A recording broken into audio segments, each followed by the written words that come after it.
RCWR show with Lee Sanders. Get fun, in-depth coverage and analysis from the latest in professional wrestling in AEW, WWE, NWA, Impact Wrestling, or the world of entertainment. From hit TV shows to your favorite sports like the NBA or NFL. All things music, movies, and beyond, while trying to make sense of this crazy world we live in.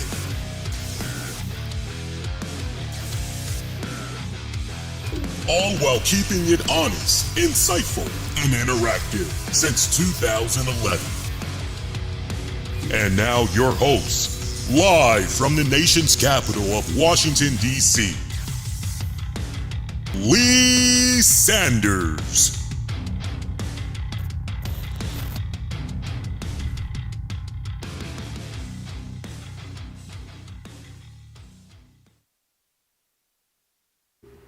Hey, what is going on, everybody? Covering the latest in wrestling, entertainment, and beyond since 2011. You're checking out the Wednesday night edition of the RCWR show for this Wednesday night of October 18th, 2023. What is good, y'all? So, Dynamite was on a little bit of a overrun for this week. They went over by about 5, maybe 6 minutes, give or take. But you know what? Overall, I enjoyed the episode. I gotta say to you guys, give me just one quick second here. I am just playing around with a new dock that I'm setting up here so I can see the chat stream better. There we go. And I got it all set up. Actually, you know what? I wonder if I can I do anything as far as... Hang on a second here. I'm just playing around with this. Okay, yes, I got it. Hey, what's good? Okay, yes. So now I can see everything without constantly switching back. Now I've got everything in one. Something I've been meaning to do for the longest. But hey, it's great to be back on the air with you guys. We made our official return on Monday, so less than 24 hours ago. I'm sorry, my math is kind of bad right now, but less than 3 days ago we made our return, because I know at this point it's pretty much it's really 3 days when you think about it. But yes, back in full effect, and I'm loving it, man. A lot of great stuff we got to get into. Of course, we got to kick this off. For those of you that's just trickling on in and everything, you did read the title of tonight's episode correct. The Icon Sting has announced his retirement, but it comes with a catch. Gonna give you the full breakdown of that. I don't want you guys feeling like you're being misled or anything like that. You're not being misled. Sting did, in fact, announce his retirement on tonight's AEW Dynamite, but it comes with a catch. There's a twist to it, right? So we'll get into that.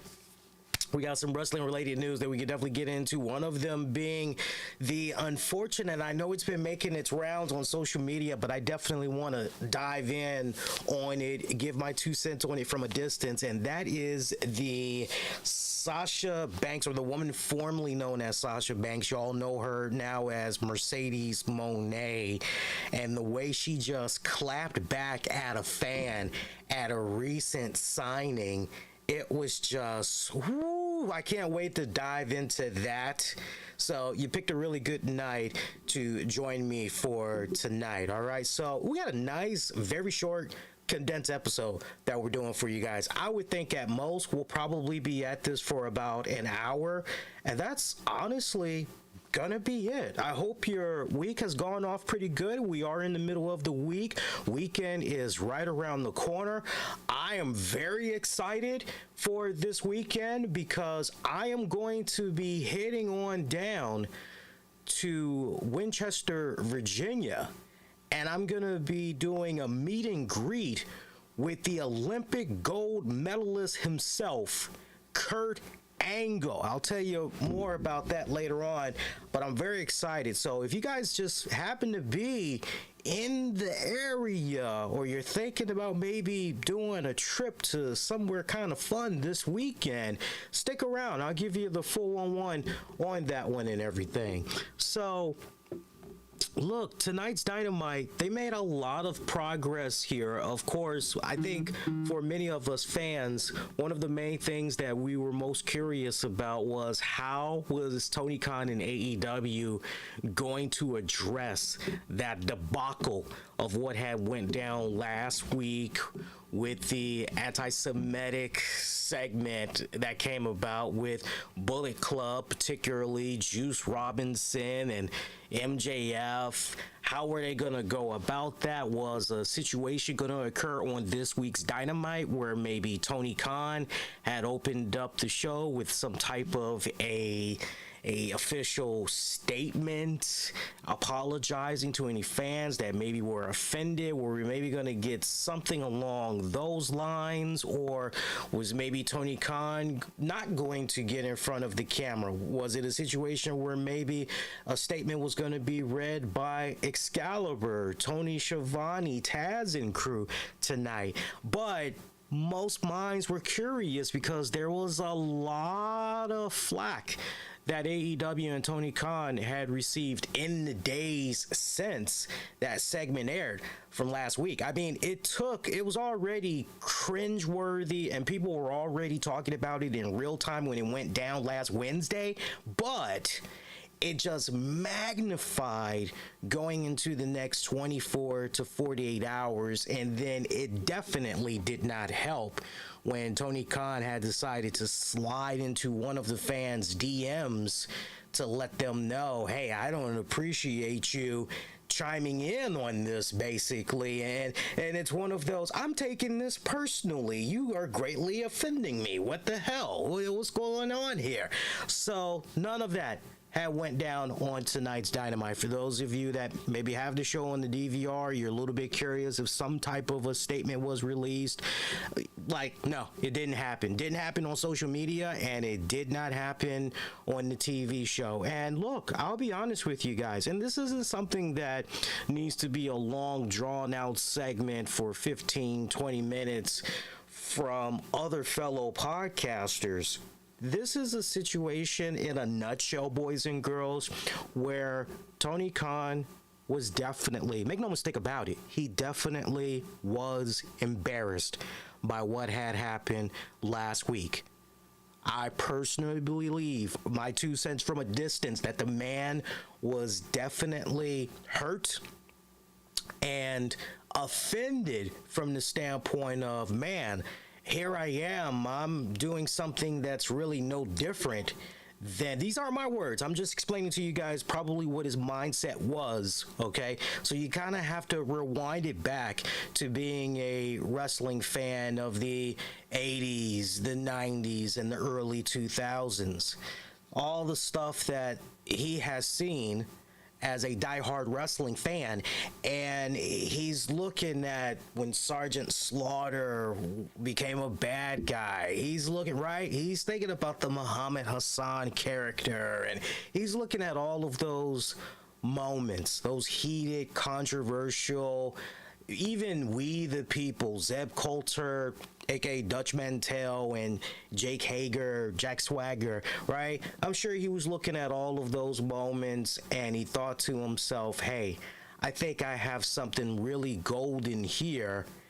And the optics, I would imagine, would sound really good just coming off the top of his head, and whoever else he was brainstorming with at that time, it probably sounded really, really good.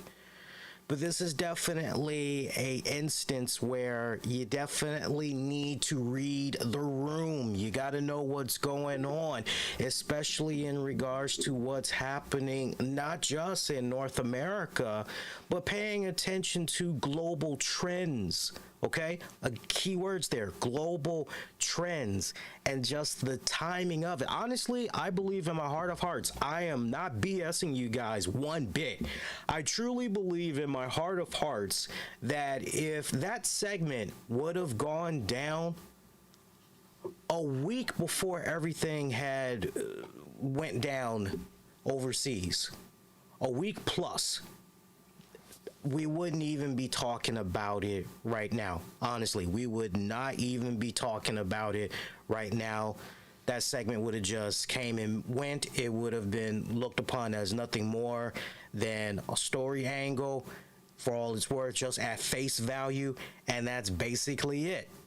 There wouldn't have been no breakdowns. There wouldn't have been no outrages. There wouldn't have been any of that. So the timings, it's really bad on so many levels. But look, I would like to believe that this learning experience for Tony Khan and crew is just going to make them smarter. It's just going to make them more strategic. And most importantly, it should make them be more resourceful. That is the key thing, especially in today's age. You gotta be more resourceful. And something like that, I'm sure if they could have that back, I'm sure it probably would have been really cool had somebody in that circle said amongst themselves or amongst the team, hey, let's make sure that we cross-reference this online before we go in this direction. Let's make sure that as far as global trends go, make sure that we're not going to be stepping on any toes and we're not going to be opening up a really bad Pandora's box here, because that's the last thing that we want. Obviously, what they all had in mind was all about entertainment, right? We can all agree on that one, but just the timing of it, yeah, right? So I think honestly, Tony Khan and crew, they just wanted to dust this or sweep this under the rug. Okay, it is dust now, right? All we are is dust in the wind. But just sweep that under the rug and just move past it. Don't even acknowledge it. You know, it's just, we don't talk about that. We pretend that didn't happen, right? So it's understandable and everything. So we now know who is going to be challenging MJF for his Dynamite ring. And that person is Juice Robinson, right? I mean, we pretty much had saw this a mile away, the way that this was being built up and everything. So, you know, look, I'm not disappointed at that whatsoever. You know, you got to go with the flow of the story arc and everything. So, Juice Robinson is a weird one, though. You feel where I'm coming from? And for those of you that don't really know where I'm coming from, let me just elaborate a little bit more, because it's so weird. I remember when Juice Robinson was in the WWE, and I never was able to gravitate towards him, towards his character. It was nothing personal. It was just a case where I didn't really feel like I was truly getting something. Yeah, that's the thing. When you look at certain wrestling promotions, and in this case, the WWE, but just in general, there is usually one interesting trait that you can find in a wrestler where you go, okay, yeah, I see a little bit of myself in that person, right? Whether you are quirky, you're a nerd, or, you know, you're a fitness buff, you're a health buff, or you're a foodie, a junkie, right?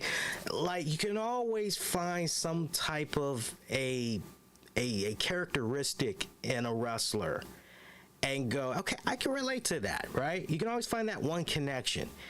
And when Juice Robinson was in WWE, I could never, for the love of me, find that one connection that makes me, hey, I'm interested in this person that is performing as this character. I'm interested in learning more about, you know, the development of this character. Where is it going to go? What story arcs they're going to be involved in?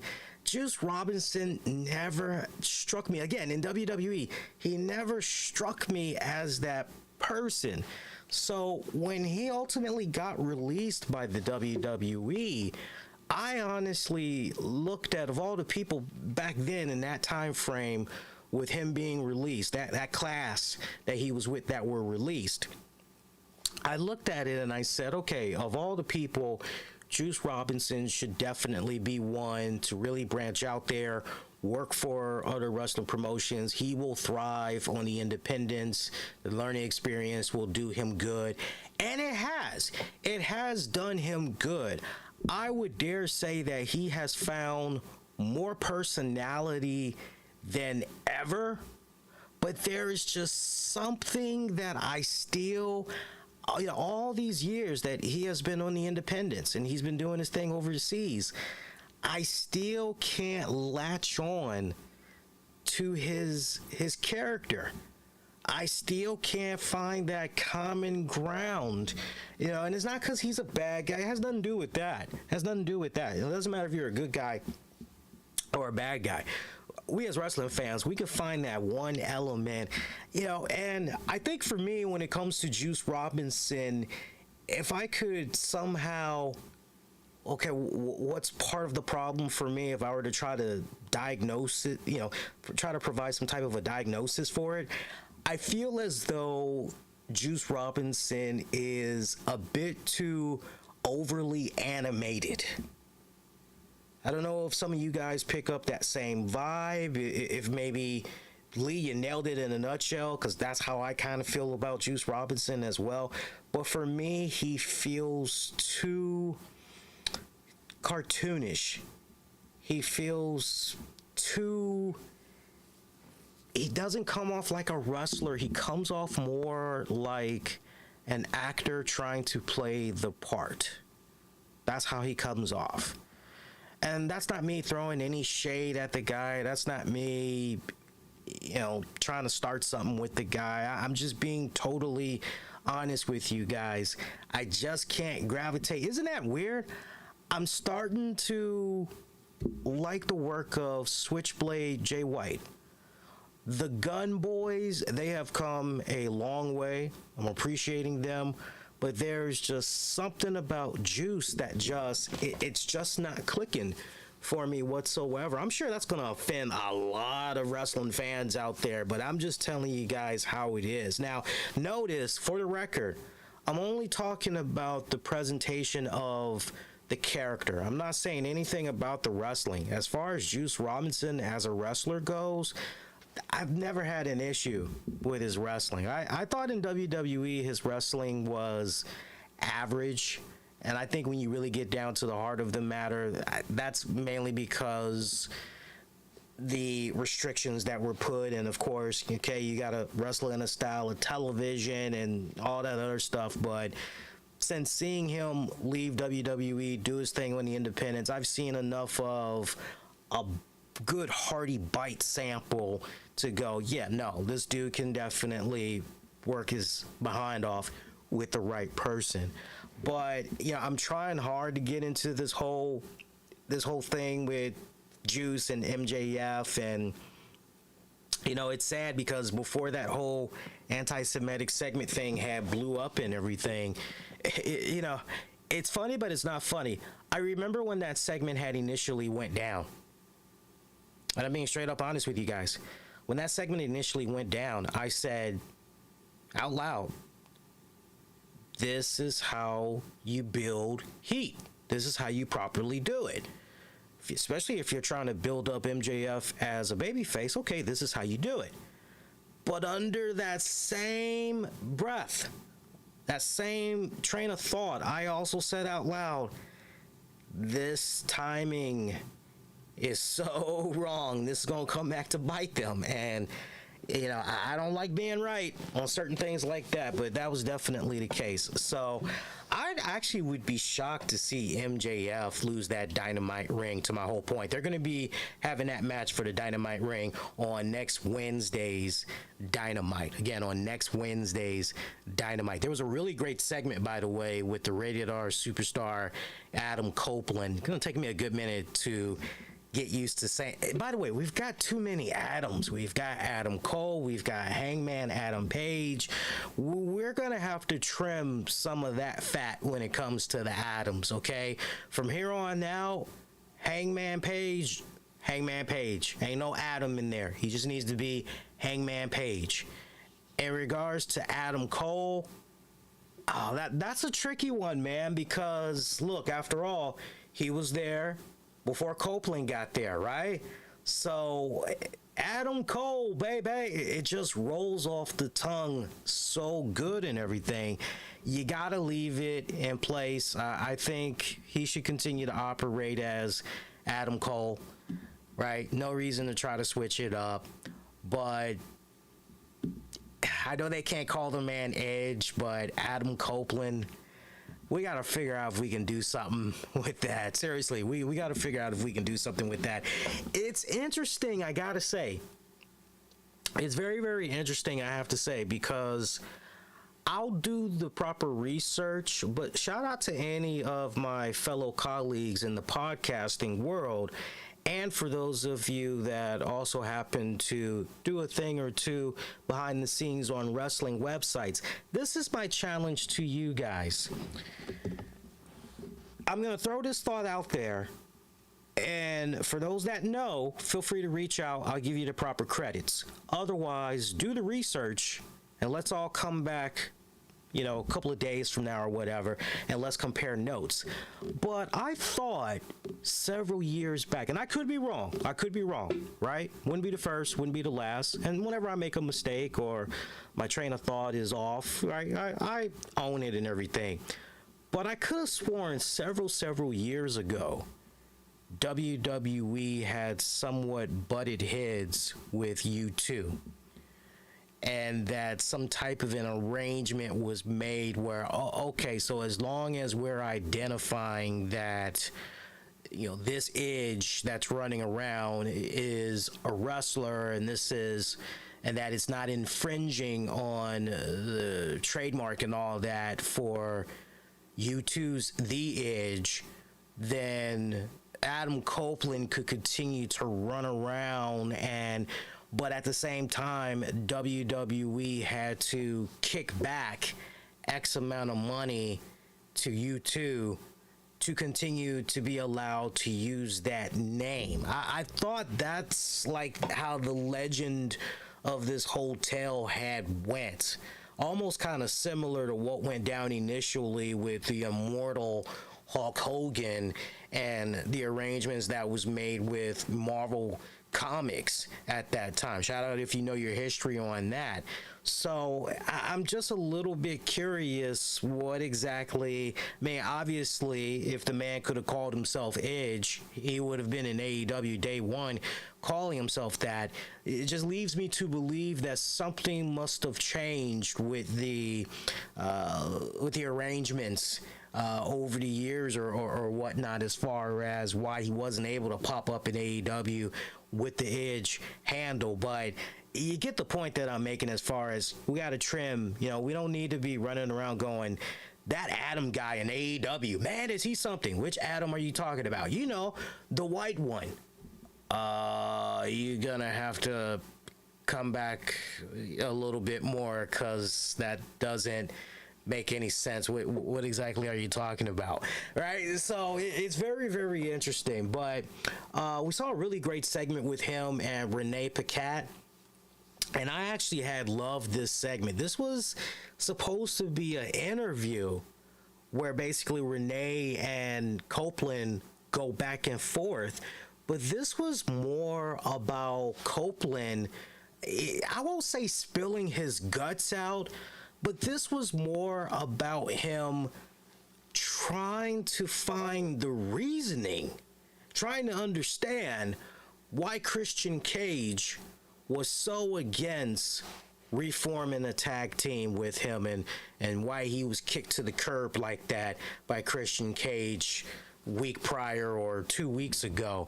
And I love the way it was set up. I love these segments where, because honestly, after a while, you get a little annoyed. You make your rounds, you check out various wrestling promotions, and you see how these interview segments are sometimes. Look, some really good people. There's some really good people as far as backstage interviewers go and all that. And then there's just some really bad ones where you just go, please, let's just have the superstar take over the interview segment, because this person that's interviewing them is really not bringing anything, right? But this was one of those type of segments where it was conversational. And I loved how basically Renee just threw the question out there. Hey, we saw what happened with you and Christian Cage. Man, so where's your train of thought? How you been since all that had went down? And Copeland just ran with that bad boy, and I love the great context that he laid out to Renee. Hey, me and this guy, we've known each other for 40 years. I remember how we first met. There was a school that we both had went to. I think he said something like St. Elizabeth or whatever, but they both went to the same elementary school or whatever. But at that time, Christian had refused to go to the school.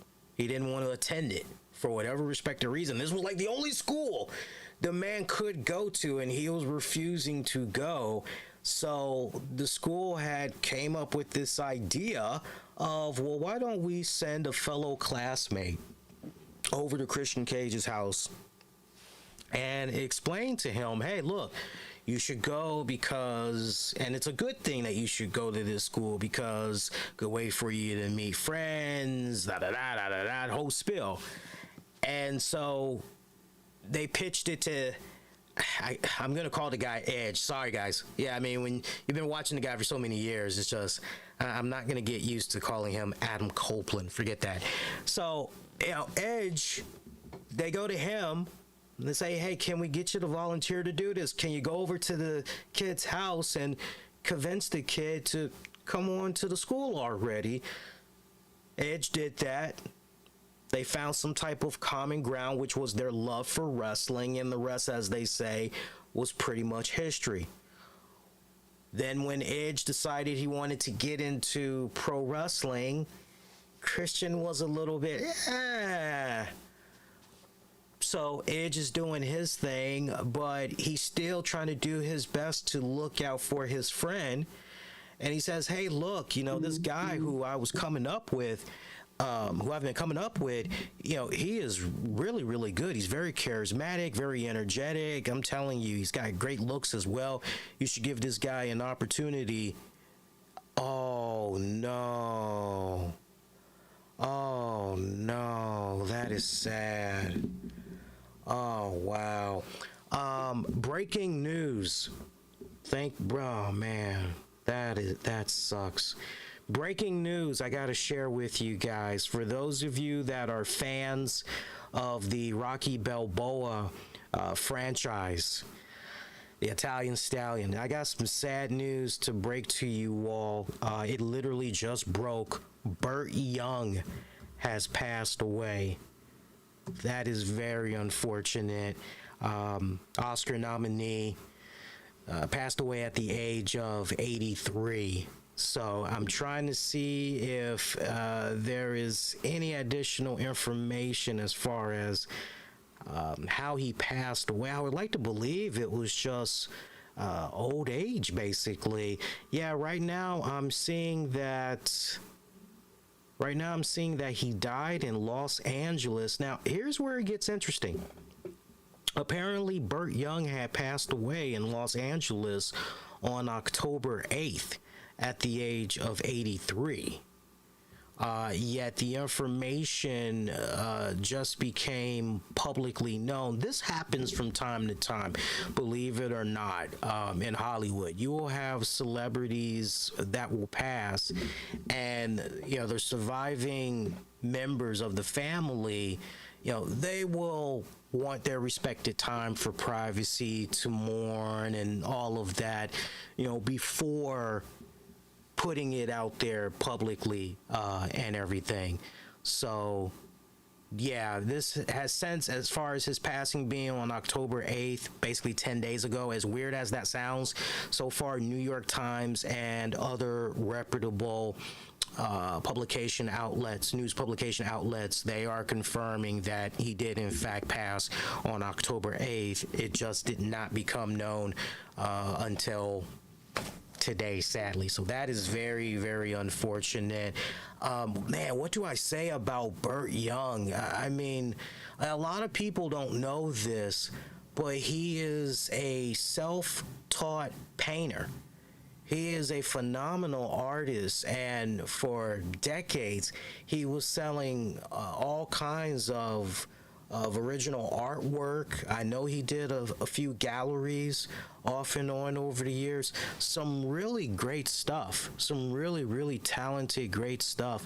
This man's career spanned decades as far as acting goes. It spanned decades. I mean, my God, it probably went about, I would say, at least over 6 decades, if not almost 7 decades, that he basically was at it. But he starred in like over 150 TV shows and films. But the real big break that had came for Burt Young, if you want to talk about like some keystone moments, I mean, you can definitely look at Chinatown, starring Jack Nicholson, Faye Dunaway, Sergio Leone's Once Upon a Time in America. You could definitely go in that route. You know, he also did TV appearances on MASH. I know in the later years, Walker, Texas Ranger, Law and Order. I only know about those because I watch those shows religiously, but everybody knows him as Paulie, the freaking brother from the Rocky franchise, the brother to Adriana, who was always just a a-hole for all intents and purposes. He was an a-hole. He worked at a local meat department just down the street, and it was pretty obvious he didn't like what he was doing. He wanted to do something else, but that's all he was able to do. And then we saw that, he would be coming up with all kinds of schemes and trying to figure out ways to make some extra money, be hustling and all that. And anybody that saw the first Rocky movie from 1976, you all know how he was operating way back when, right? One of the first times well, at this point, when you go back to 1976 Rocky, him and Balboa had already been friends, but we're not quite sure for how long, but apparently they've been friends for a good while, as Paulie thinks that if he hooks Rocky up with his sister, that in turn, Rocky will put in a good word for him with the guy that he was acting as a bouncer for, a loan shark, money collector and all that. He thinks he might be able to get in good and all that. And as we saw when it came to Rocky 2, essentially when it came to Rocky 2, Balboa did look out for Paulie and hook him up and everything. It just makes Rocky Balboa, the movie from 2006, it just makes it even more bittersweet when you really stop and think about it. Because originally, for Rocky Balboa, we were supposed to get Adrian. She was Talia Shire. She was supposed to be in the film, in the original draft. But Sylvester Stallone, he felt that there was something missing. He wasn't trying to have it be a watered down, rinse, repeat, if you will, from previous Rocky movies. He needed for there to be something that I always like to say on this show, emotional context. There needed to be some significant depth. And if Rocky is going to come out of retirement and he's like in his 50s, in this story arc, he's in his 50s, there's got to be something that is bringing him back to the dance. And the more and more that Stallone thought about it, the more sense that it made that, okay, you know what? We got to kill off Adrian. We got to kill her off. And so he eventually got the blessing from Talia Shire. And she was like, yeah, I get it. Do it. Let's do it. It makes perfect sense. Let's do it.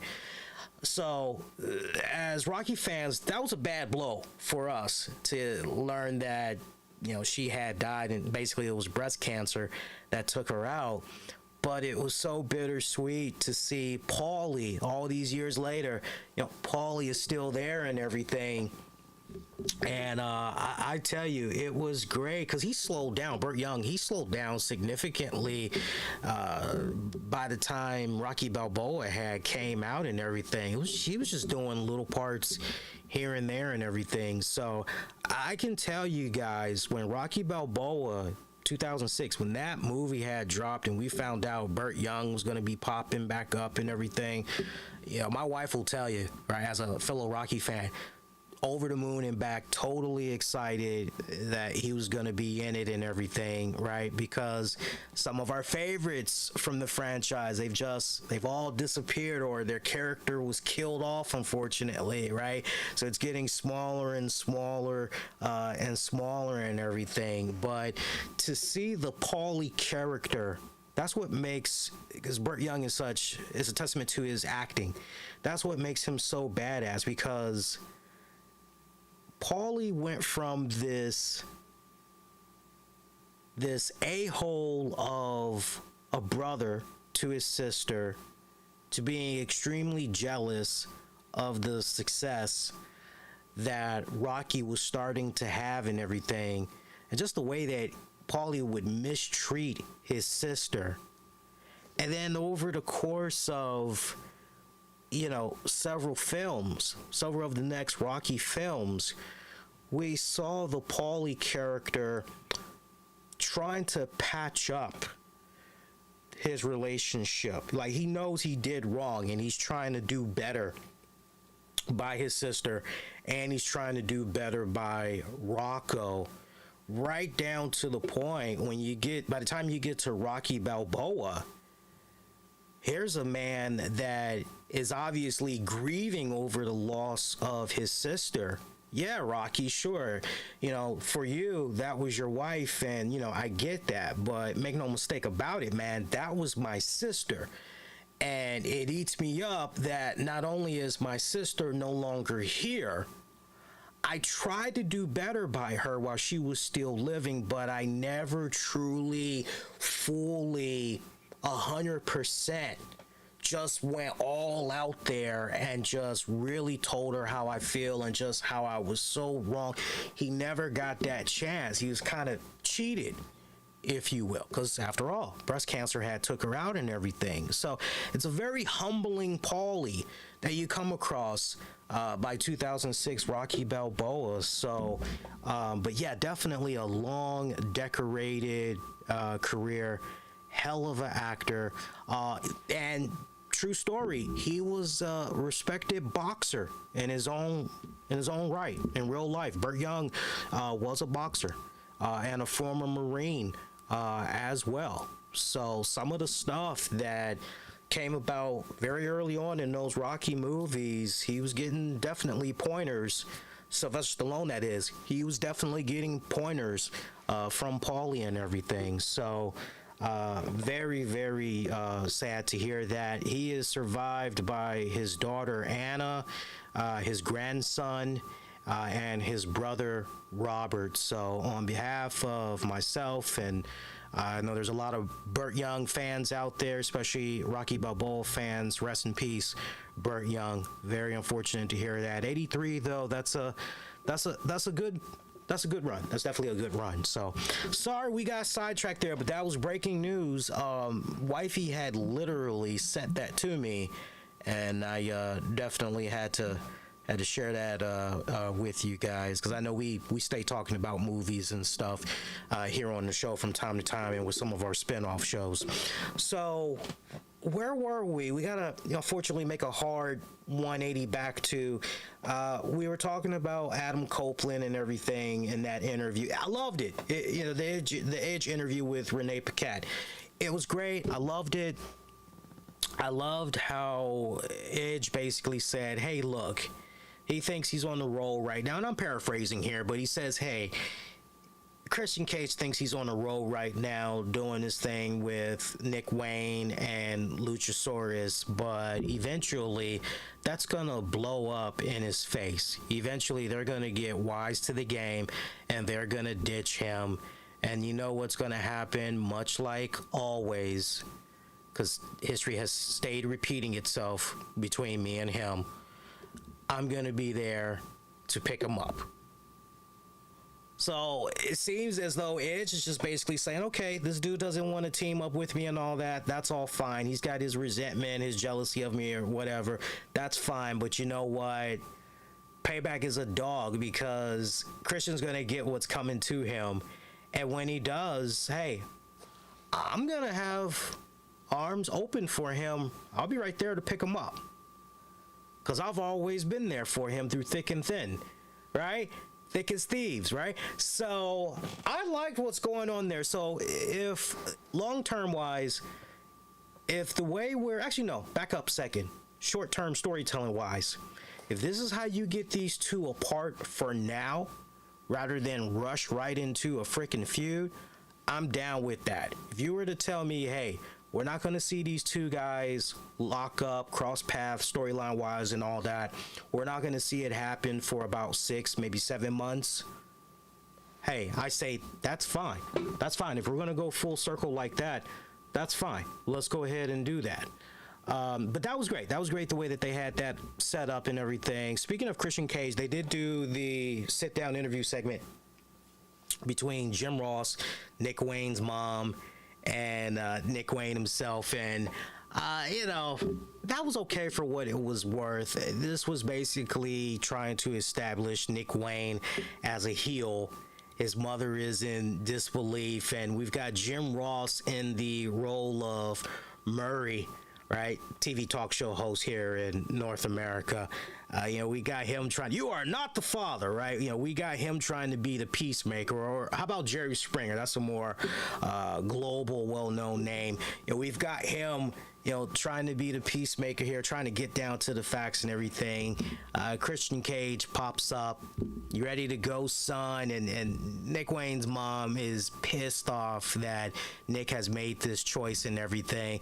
Nick tells her straight up, you are not my parent anymore. You're dead to me. She cold smacked him silly. Nick didn't like that. Told her to stay the hell away from him, and that pretty much was the end of that bad boy of a segment. I felt so bad. It's so funny.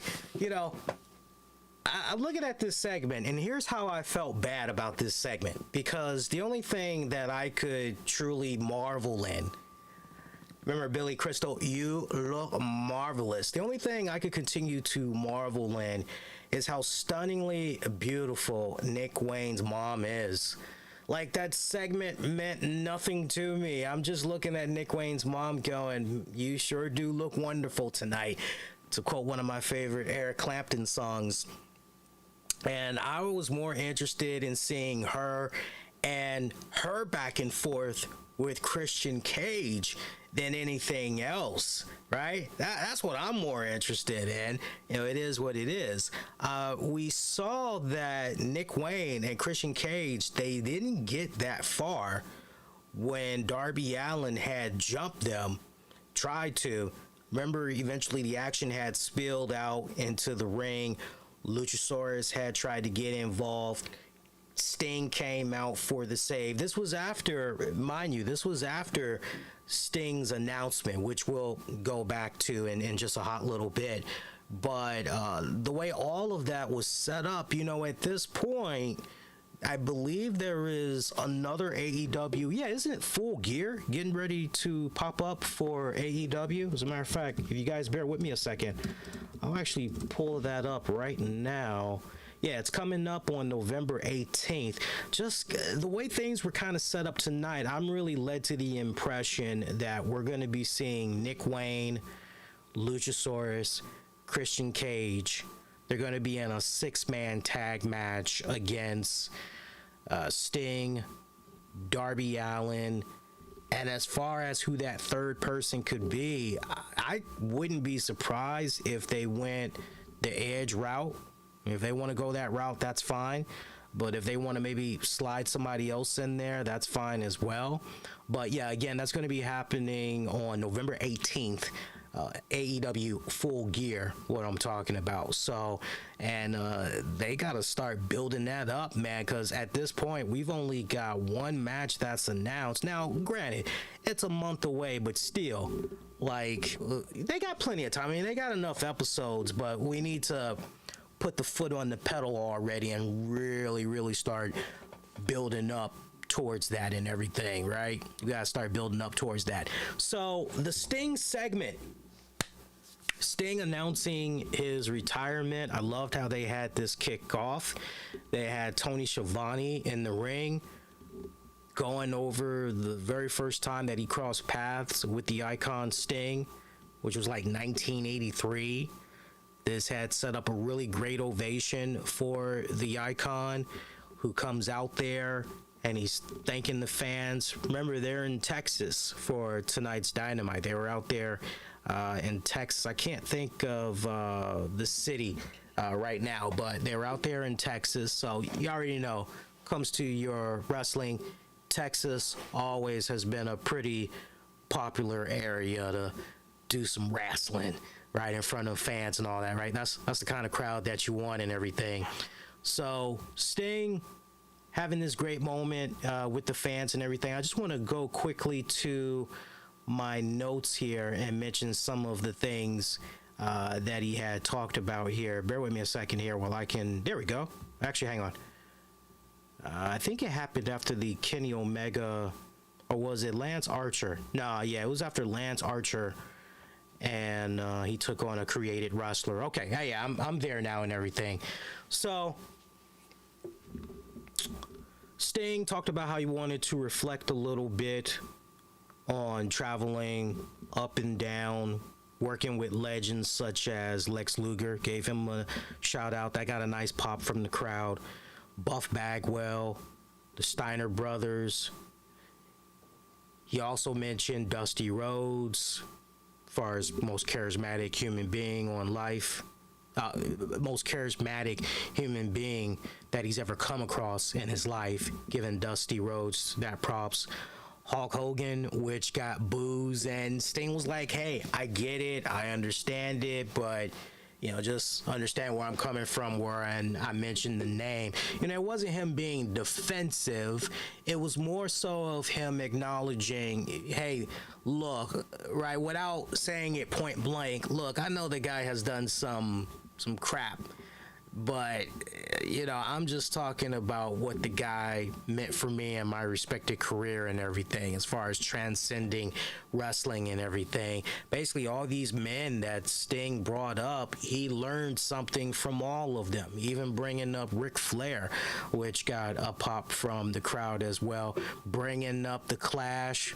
And then the Bash, 1990, great moments there in his respected career. So then this sets up the question about Sting, where he says, hey, have I gotten slower? Yeah, am I running around these days, you know, a bit slower compared to 20 years ago? Yes, without a shadow of doubt.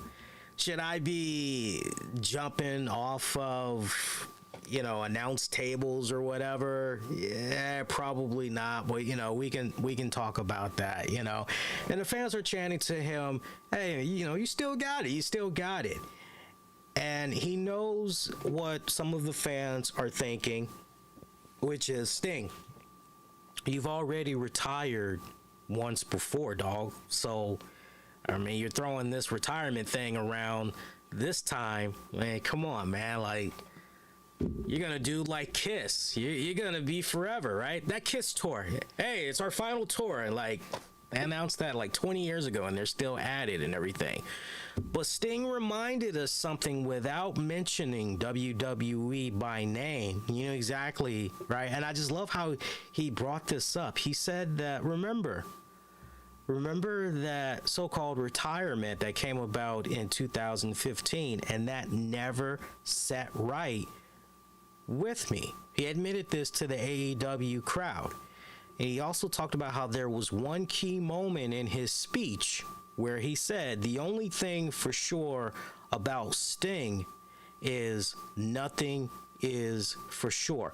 Now, I just want to pause right there because he says a little bit more, not too much more. It's like maybe 30 seconds more of dialogue, and that's basically it. But when you just home in on all of that, like as he was mentioning this, for our newer listeners, you'll appreciate this because it's full context and everything. But for our longtime listeners, sorry if you have to hear this again. But when he mentioned all of that about the retirement and how it didn't sit right with him, I gotta rewind this back to, even though he's saying 2015, I gotta rewind this back to AwesomeCon 2019. Now, for anybody that does not know, AwesomeCon is basically like a little mini Comic-Con event that happens yearly at the Washington Convention Center in Washington, D.C. They just got done a couple of months ago doing their 10th annual event. I'm bringing it up because in 2019, Sting actually was at AwesomeCon, and I actually was invited by AwesomeCon to cover the event as part of the press media. I think at that point that would have been I think that might have been my fifth or sixth time covering AwesomeCon. I think sometimes the years, they all blend. Like, I think I got started covering forgive me, I got started covering AwesomeCon, I believe, in 2016 or 2017, and I've covered every single year except for the year by default, which was the pandemic. They were supposed to, but they just shut that bad boy down and said, like, no. So y'all do the math right there. Didn't cover this year. I was invited to go back, but my whole thing was, nah, I'm just gonna rest up and everything. But go back to 2019. Sting was there, and he did a meet and greet, and it was really, really cool. It was badass. So to you wrestling fans out there, you have a little bit of money and you're thinking about, man, who's going to give me a really great experience for a meet and greet? As you'll hear later on, Sasha Banks is definitely not a meet and greet you should do. Sting is worth the money. Sting is definitely worth the money. His prices, for the most part, still relatively the same. I have not seen any type of whoa, that is such a huge increase and all that. But he did a meet and greet, and he did a panel. And that panel, it was great. I covered it. I recorded the audio. Matter of fact, I have the Sting Q&A panel up on the YouTube channel. So, just search on the channel and look at the AwesomeCon playlist. You should be able to find it in there. Or you could maybe type in a YouTube search, AwesomeCon 2019 Sting panel RCWR show, and you should definitely be able to find it with ease and everything. And I remember talking to him during the meet and greet, and also being in on the panel and listening to the conversations that were coming in. You could tell back then, and this was 2019, you could tell that he did not like the way his run in WWE came to an end, right down to the point, because I remember there were certain transcript highlights I had made certain wrestling websites become aware of and everything. One of the things that was talked about was, hey, if you could still wrestle, who would you like to face and all of that. And Sting, during that Q&A, he brought up the fact that, hey, I love the work of Bray Wyatt. Man, I would have loved to have done something with Bray. Undertaker. And that was, when he mentioned Undertaker, it was the first time that I'm aware of that he mentioned this, which was, hey, matter of fact, I'm supposed to get some type of surgery where they're supposed to fuse my neck, basically. They're supposed to fuse a section of his spine. And basically, he was trying to hold off on that procedure because his whole thing was, okay, I know once I get this, that's it for my in-ring career. I'm pretty much done. But he toyed with the idea of, man, if I can just one more match, man, if I could finally do something with The Undertaker, man, it's all worth it. So he was, even though he did the whole Hall of Fame, all that stuff, he was hoping that WWE would maybe come around and give him that one match and everything. But you could tell even way back then. I could get my wife on the phone right now, and she will tell you that, playing everything back, she will tell you that, yeah, even back then at the panel, you could tell that Sting, he did not like the way visibly. This is a guy that was wearing makeup, mind you, okay? And normally you wear makeup and it's like, if you're angry or it's easy to. This is a guy that had his Sting face paint on. And you could legitimately tell that, yeah, he wasn't feeling how things ended with WWE. And at this point, it's kind of like one of those, well, he's not going to go back to Impact. He's not going to go to NWA. He's not going to go to MLW, so here's this guy that's just kind of essentially waiting, and yeah.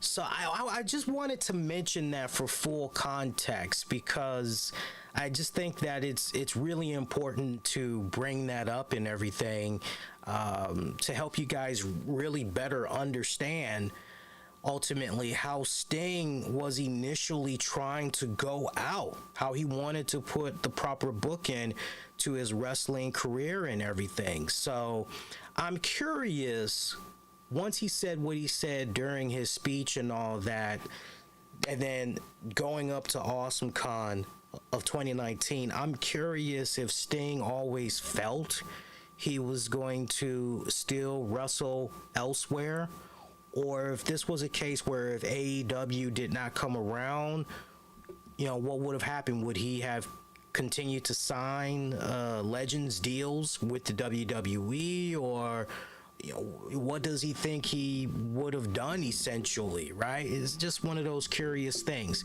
So, all that in mind, remember, part of that speech, the only thing for sure about Sting is nothing is for sure. He sets the crowd up perfectly as he tells them, well, this brings me to one word, retirement. Yeah, I want to address that live. And he brings up the fact that, this is so hard to believe too. We first got Sting in AEW in 2020, but he did not wrestle until that March of 2021's Revolution. That's where everything properly began. So Revolution 2024, which if you've been keeping up with the history of that particular pay-per-view, it's been happening in February or March, first quarter of the new year. So Revolution 2024, that will be Sting's final match. As he said, Revolution 2021, that was my first match at AEW. Revolution 2024, that will be my last match. That will be my retirement for sure. So some people, when they heard that, I was in the Discord and I was also on social media, and some people were just kind of frowning upon that in regards to, hearing that with Sting and everything. Because some were like, oh man, they're going to be dragging this guy out for the next several months. And some people were like, oh man, we're going to be getting this guy for the next year. And it was like, wait a minute, pump the brakes. We're talking about the Revolution pay-per-view, which is either going to be February or March of 2024. So if you do the math, we're already in October. That's basically November, December, January, February, March. That's 5 months. That's 5 months for Tony Khan and crew to prepare for a proper send-off for the icon Sting. 5 months goes by really, really quick. You would be surprised.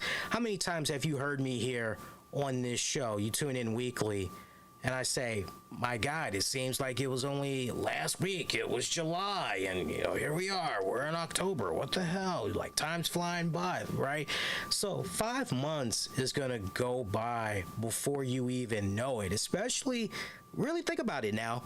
We're pretty much right at the start of holiday season. We got Thanksgiving, we've got Veterans Day, we've got Christmas, we've got New Year's Eve, New Year's Day, all of those joints, boom, boom, boom, boom, boom, boom, boom, back to back to back to back to back, right? So before you know it, that 5 months is going to be up, right? So some people kind of have the impression that maybe we're going to be seeing a lot more of Sting as far as in-ring action goes. I beg to differ. Tony Khan has been very stingy in the way that he's been utilizing Sting on television. Unless some type of an arrangement is made where Sting is going to be doing some type of a match every single week on Dynamite and Collision, which I don't see that happening at all. I don't see that happening at all. Out of all the shows that gets put out on a weekly basis, as far as from here on out and Sting wrestling, you would be lucky if you saw Sting wrestle twice a month on those TV shows. You will be lucky if Sting wrestles twice a month on those TV shows. And when you really break this down,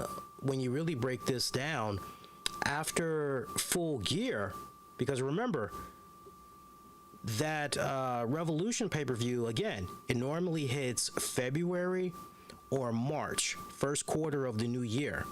So after November 18th's Full Gear, that gives you December, January, right? So unless Tony Khan and crew are going to slide in another pay-per-view, say December or January, then realistically, we're talking about 2 more pay-per-views involving the icon Sting.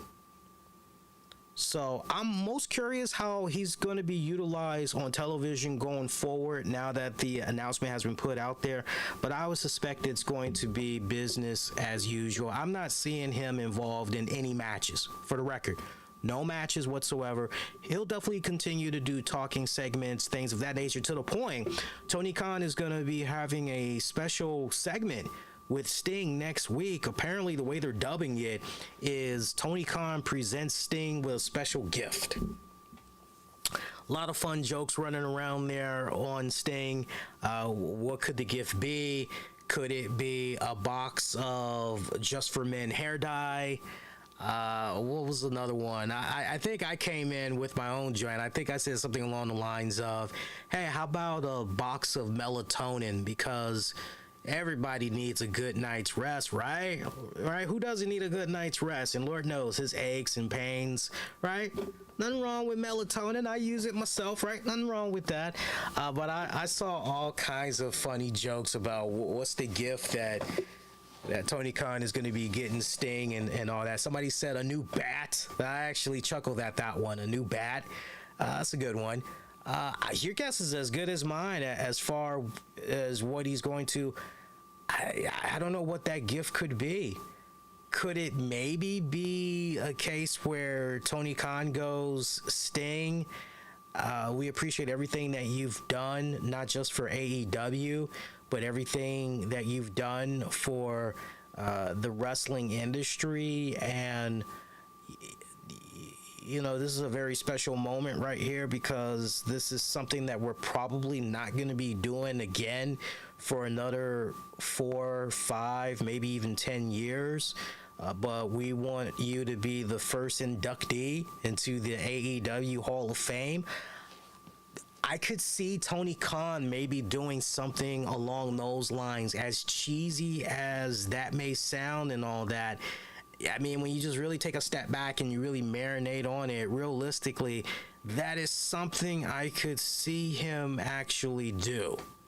So if not a AEW Hall of Fame spot, I don't know. Maybe some type of a commemorative plaque or whatever, recognizing his years of wrestling service, entertaining the fans and all that. I can definitely see it being crashed by Luchasaurus, Christian Cage, Nick Wayne. Trust me when I tell you that it is going to get interrupted. That ceremony is definitely going to get interrupted. So bank on that. Some other stuff from tonight's AEW. We can burn through the rest of this pretty quick, honestly. Just thinking about the matches that came about. I mean, we can go through that real quick. Jay White picking up a victory over Penta El Zero Miedo. Much needed win for Jay White. And you know what? Not for nothing, but I know that there's a lot of Ray Phoenix Penta fans that's out there and everything, but Jay White definitely needed this win in order to build up that eventual match he's going to have with MJF at Full Gear. So he needed it, not to mention Penta, the right opponent, not really hurt by a defeat right here and everything, right? So, although I probably would have booked this match in a way where there wasn't constant interference and Jay White would have won this match cleanly, some of you may beg to differ, but I enjoyed the second half of the match as opposed to the first half. I don't know, something about the first half was, I don't know, maybe it was too much interference for me or whatever, but I felt that in the second half of the match, both guys did pretty good with one another. Shida taking on Emi Sakura. This was a non-title matchup. Shida picking up the win here. Hard hitting. I'm telling you, man, Emi as of late, she has been on a freaking roll. I am telling you. I remember, what was it? I think it was Rampage from last Friday. Sky Blue had a match against Emi Sakura, and that one was just, I loved it. I loved it. Emi has just been coming out as of late, very hard hitting and everything. Not crisp. It wasn't that fluid, but I loved it for what it was worth. Probably the biggest complaint I would have for this match, if anything, a little bit too short for my personal taste, but you know what? It is what it is. Wardlow came off, destroyed the hell out of, I wish I could say created wrestler, but this was Ryan Nemeth, the brother of Dolph Ziggler, Nick Nemeth. Notice how Ryan's hair is dark brown now. It's no longer blonde. Wonder if he's... First of all, I'll be honest. I don't know how long Ryan has been pushing dark brown hair. So if he's been pushing it for a couple of months now, my bad. But I'm just saying, I would like to believe that there's more that meets the eye of Ryan Nemeth being on TV and losing in the fashion that he did.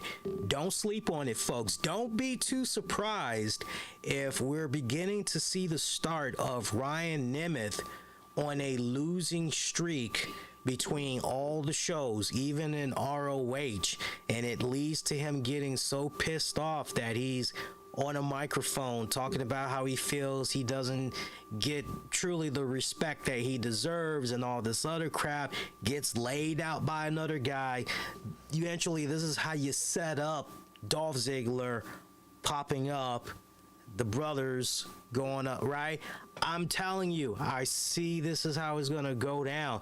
Tony Schiavone tried to get in a word with Wardlow afterwards, wondering, hey, what's going on with you this go round? We haven't seen you in a few months. What brings you back this go round? And Wardlow simply lifts his wrists, and his taped wrists reads MJF. So he is back for MJF. So whether that is going to be a hugging moment or that is going to be a slugfest moment, for all intents and purposes right now, it looks like what Wardlow is basically saying, MJF, the hunt is on and you are the prey. Speaking of prey, we had got another edition of Misery. Shout out if you know that movie. Another edition of Misery, where Adam Cole is trying to do his best to leave the home of Roderick Strong, and this go round, Roddy decides, nah, man, you can't leave yet. You can't leave yet. You know what? Remember how back in the day you used to make those really, really good peanut butter and jelly sandwiches? Well, how about you whip that up for us? Come on, man, for old time's sake. So Adam Cole started making the sandwiches, and I loved how they slowed down the video as Adam Cole was making these sandwiches. The only thing missing was some Barry White music. Oh, yeah. I'm gonna get it on, baby. Right? I'm just, that's all that was missing, right? That's all that was missing. You know, midnight, peanut butter, jelly, milk, and you. Right? I mean, that's like the only thing that was missing right there, right? So everybody's starting to bite into the sandwich and everything. Roderick Strong spits out his sandwich. He's pissed off at the fact that Adam Cole did not cut the crust corners off. And this has Roderick Strong livid. Adam Cole's like, man, you know what, dog, I'm out of here. Seriously, I'm so out of here. Bye. And Roderick Strong, he tried yet again, but Cole just hobbled himself on out with his little go hover around thing for his leg. This led to Roderick Strong finally having a moment of clarity where he says to Mike Bennett and Matt Taven, you know what, the only way that I'm going to really, really patch things up here with Adam Cole and, you know, really be on good terms with this dude, I'm gonna have to start acting nice to MJF. I kind of alluded to this several weeks ago. I said to you guys, the way to Adam Cole's heart, if you're Roderick Strong, is to pretend to be there in the corner of MJF.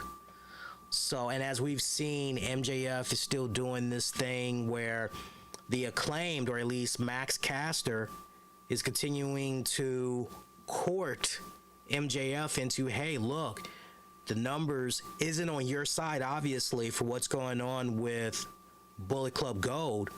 We're more than willing to help you out, right, to balance everything out.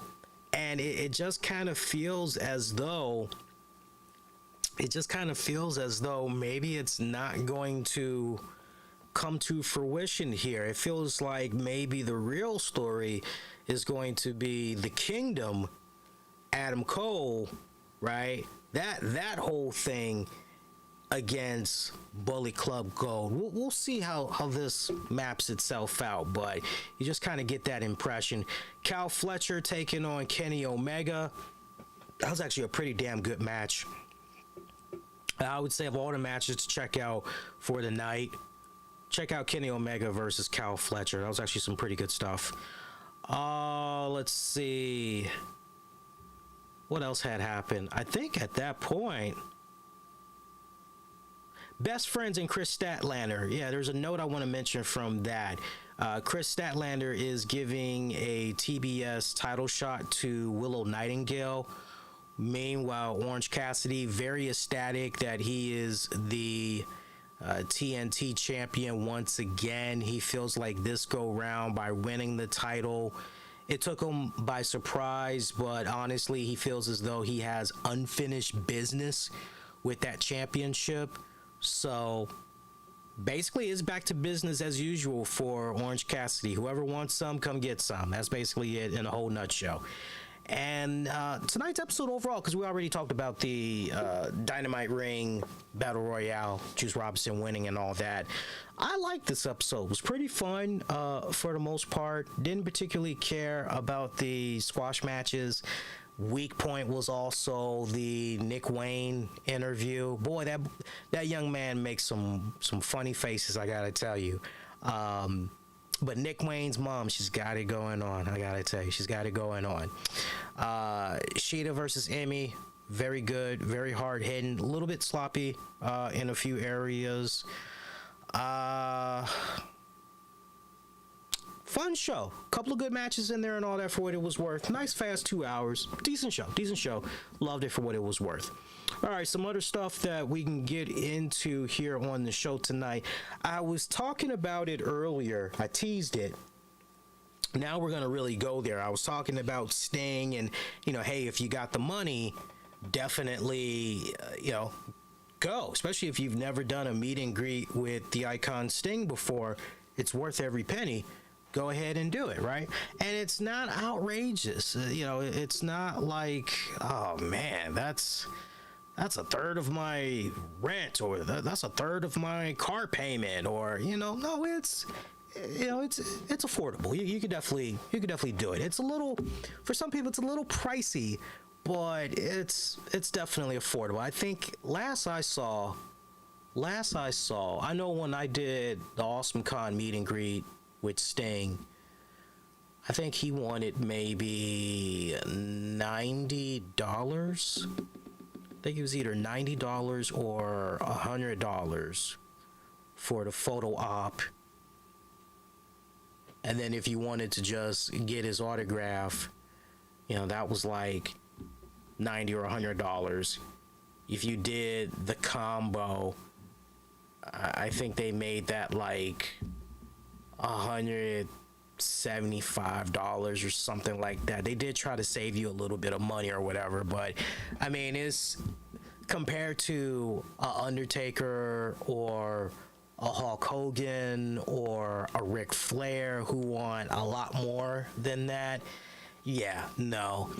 Which reminds me, this Saturday, I got to give these guys a plug. I haven't been back since the Bret Hart meet and greet, but I am going to be heading over to the Squared Circle Collectible store. I'll be there this Saturday, which is October the 21st from 1 p.m. to 4 p.m. I will be there because Kurt Angle is going to be hosting a meet and greet. And if you guys are interested, maybe you have some close friends, family members, this is your first time hearing this and you're like, wait, what? Yeah, you may want to get on top of this right now, as you can still get in on the packages that he has available. So he's got a 8x10 autograph joint, that's for $50. You want to do a Kurt Angle photo op, that's going to cost you $50. Want to do a combo of those two, that'll cost you $80. Now, here's the thing, I don't want you guys getting all messed up here. If you want Kurt Angle to sign a premium item, so maybe a Funko Pop figure, or you want him to sign a DVD, or you want him to sign your belt, you have to pay the premium item autograph. That's a separate joint. That is basically $80 alone. You got to pay that, right? I want you guys to keep that in mind, because I know as of late, some of these premium item autograph options, it's been throwing some people off because they go, well, wait a minute, if I'm doing an 8x10 and a photo op, that's $100 right there. There's my premium item autograph. No. That's not how you do it. That's not how a lot of these vendors are doing it. You gotta pay that premium item autograph, right, to get that belt, right? For you belt collectors, that's how you remember it. Hey, if I want to get my belt signed, I need to pay the $80, right? And then if you want to do a photo op, that's fine. You're just going to have to tack on $50. Or if you want to do a photo op with Kurt Angle, okay, well then you're going to have to do $50. Or you might do like some people. You might be like, you know what? I want the premium item autograph, the belt. I want a photo op, and I want an 8x10. I want it all, baby. I want it all. Hook a brother up, right? Then you're going to obviously operate that way as well. But yeah, it's going to be happening this Saturday. I'm pretty excited.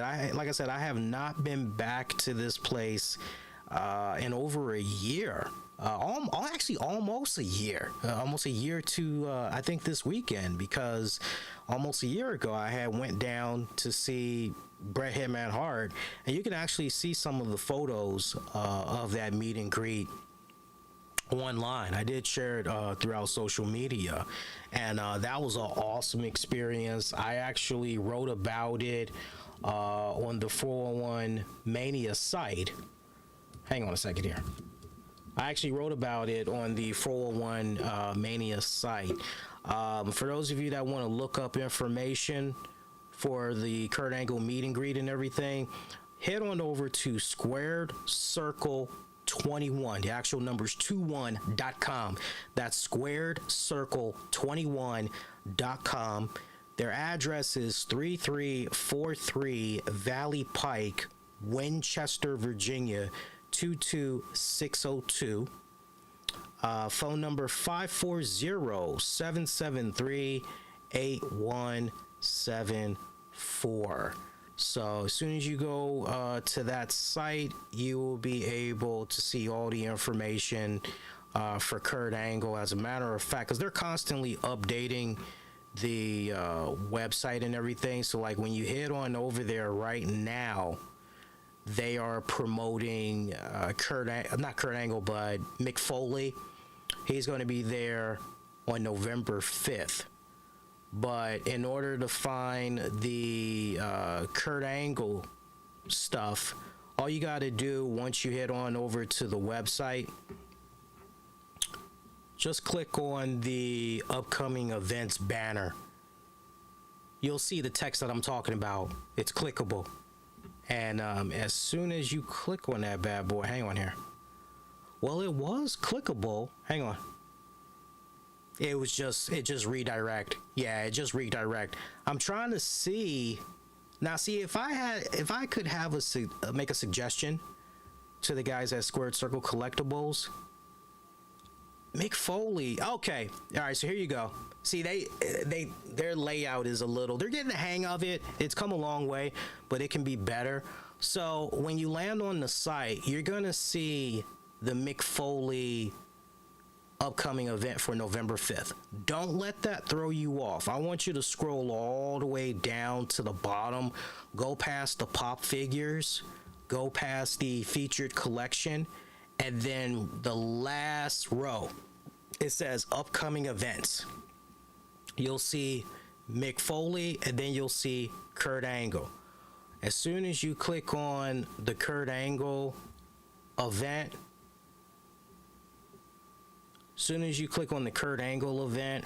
right there, it's going to give you the availability and the prices for everything that we had just talked about. So hope I get to see you guys there. I'm legit. I am excited.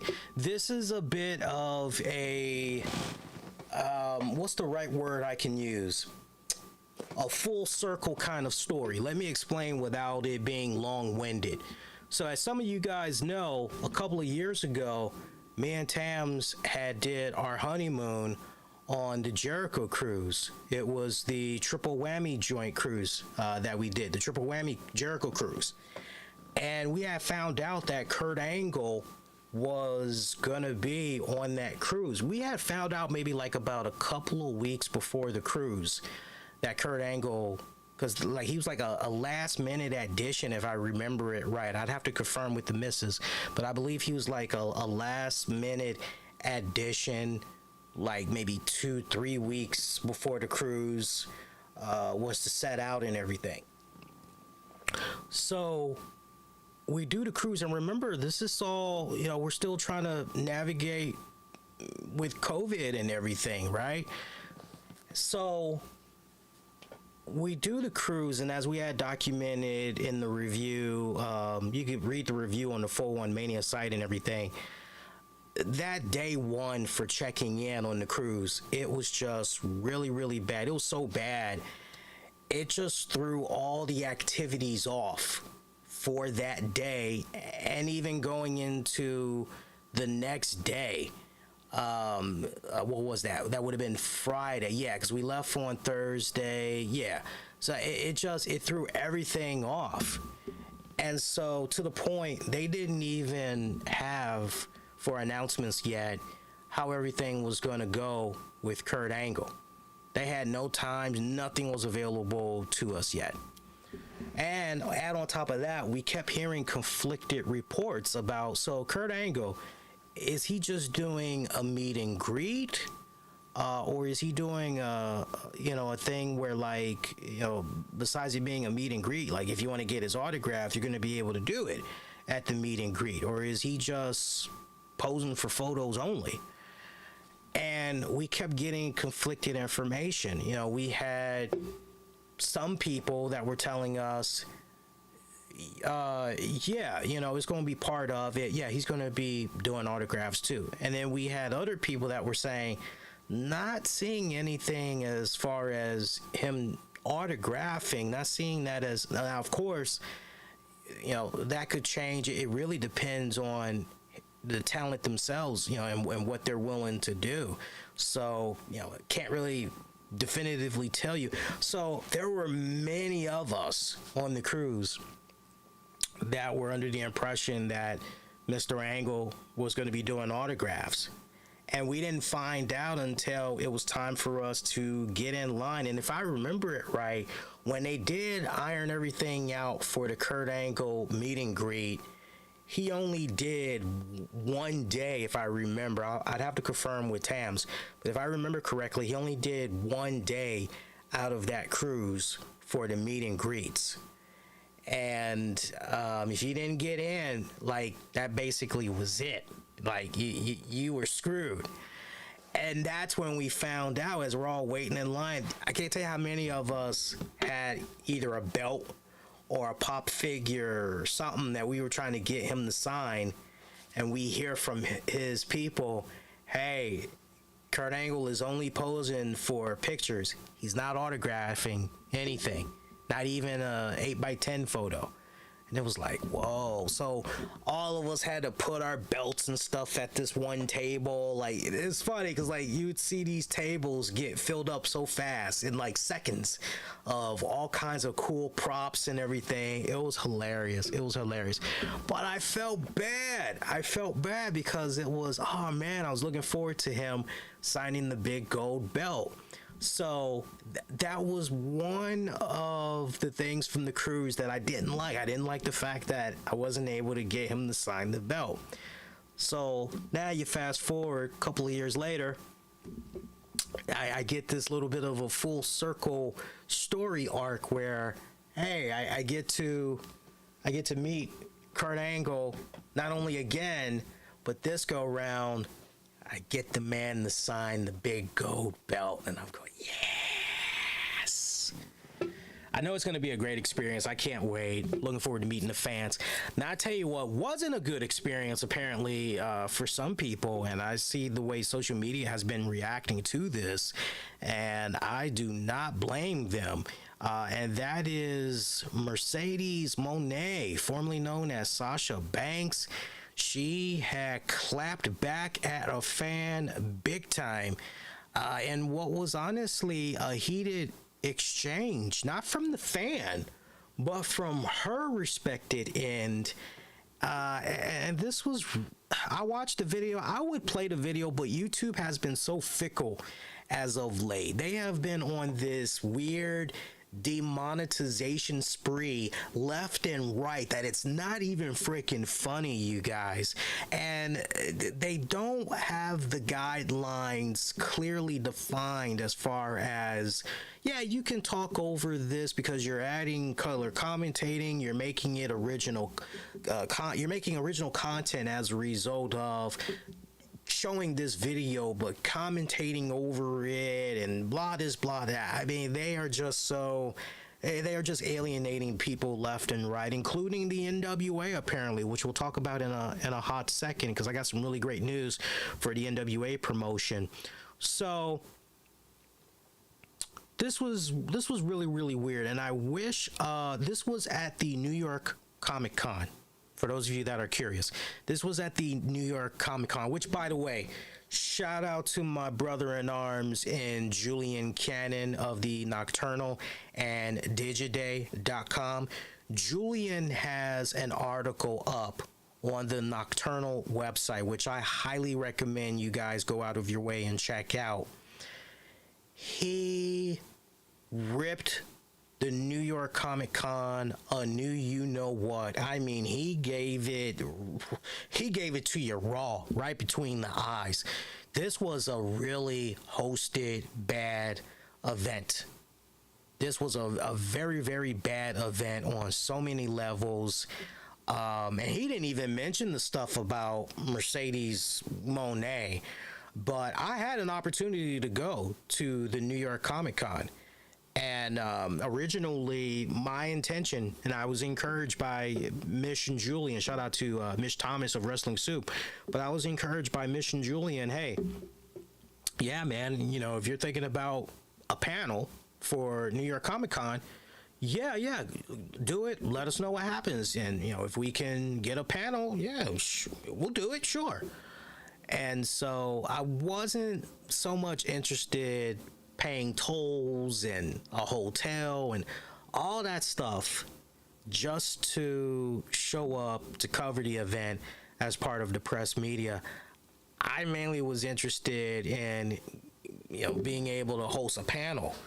And so they accepted me for covering their event as part of the press media, but as far as hosting a panel, they were like, oh, sorry. And from what Julian had said in his review, you know, you would have expected that there was going to be a lot of, you know, heavy hitting names, and it was actually the opposite. And Artist Alley was really, really hurt this year at the New York Comic Con because you had some really great, talented, up-and-coming artists that were drowned out and buried somewhere back, way back for more notable marquee names of artists and writers. And definitely go out of your way to read it when you get a chance. It will take you about 3-4 minutes tops to go through the article. The most alarming part about his whole review, the fact that somebody had defecated on themselves, and it was like a really bad scene there apparently. But this went down at the New York Comic Con, Mercdes Mone and this exchange with the fan and everything. So while she's doing this fan signing, Mone was asked how New Japan Pro Wrestling was treating her, because this fan had read, after all, that creative issues in WWE was why she ultimately left the WWE. So I have the transcript that is in question here. Shout out to Andrew Ravens of WrestleNews.co, who has the transcript here. So the fan. And the fan sounds like they sound like a youngin'. The fan sounds like he's probably somewhere between, I would say, 18 to maybe 24. That's kind of pushing it, but somewhere between 18 to 24. If he's older than that, I'm a little bit stunned, personally. And that's not a diss to the fan. But the fan says, how has New Japan Wrestling treated you? I know that you left WWE because of the creative issues. Mone comes right back and she says, so, is that the reason? And the fan goes, yes, that's what I read. Mone, oh, that's what you read, but you weren't there, so no. The fan comes right back, so what's the real reason? Mone, why would I tell you? Fan, I want to know. Mone, you ain't gonna see my interview? Ain't gonna read my book? You ain't gonna go to see me in the future? Fan, I do all that, yeah. Mone, all right then, just wait. Thank you. JJ, appreciate you. Keep on reading your fiction books, okay? This was just really, this was bad. This was so freaking bad on so many levels that, and you know what? Now, something that I can do, I can get away with playing the audio of this. And since this is basically public domain and all that, I can let you guys hear the audio, and you can just listen to the satire, she comes off dickish, extremely dickish to this fan. And this is obviously a fan because this person has basically waited in the line to see her, to get her autograph and all that, and this is your moment right here where you can interact with the fan. We interact with, those that you love to watch on TV performing for you every single week and all that. So let's load this up and listen to this here. How's New Japan Wrestling treating you? I know that you had left WWE because of the creative issues. So is that the reason? That's what I read. Oh, that's what you read. You weren't there. So no. So what's the real reason? Why would I tell you? Why would I just tell you? I want to know. You ain't gonna see my interview. You ain't gonna read my book. Right. You ain't gonna see me in the future. I do all of that. Yeah. All right. Then just wait. Then you just wait. I got you. Okay. Cool. Thank you, JJ. Appreciate you. Keep on reading your fiction books, okay? Listen to her. Don't listen to yourself.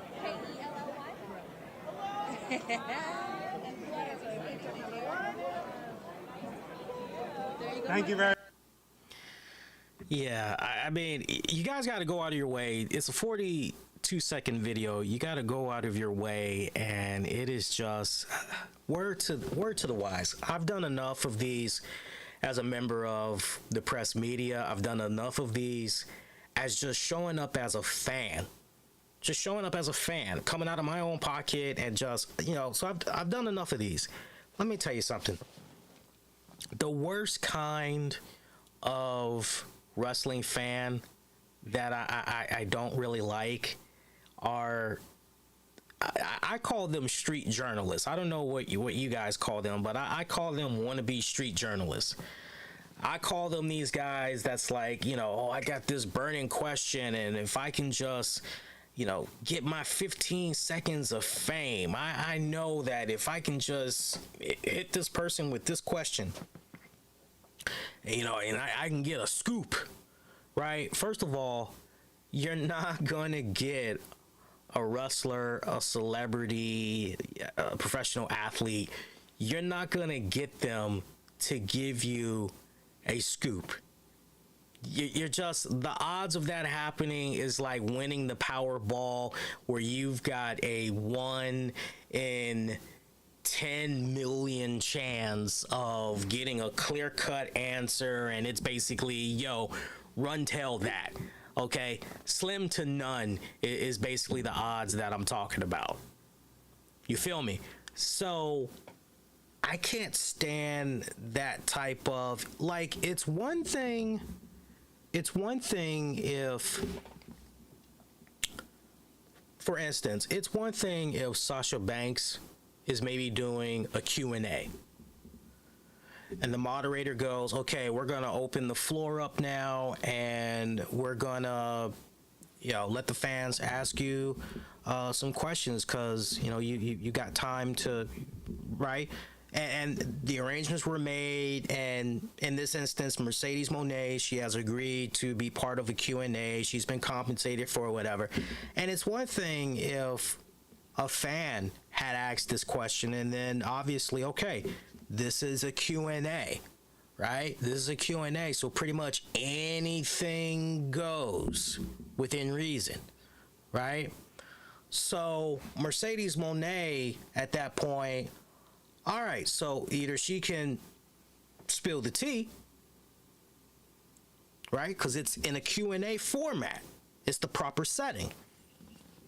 Or she's going to respectfully say, so unfortunately at this time, I'm not at liberty to talk about that. I would like to spill the tea on that.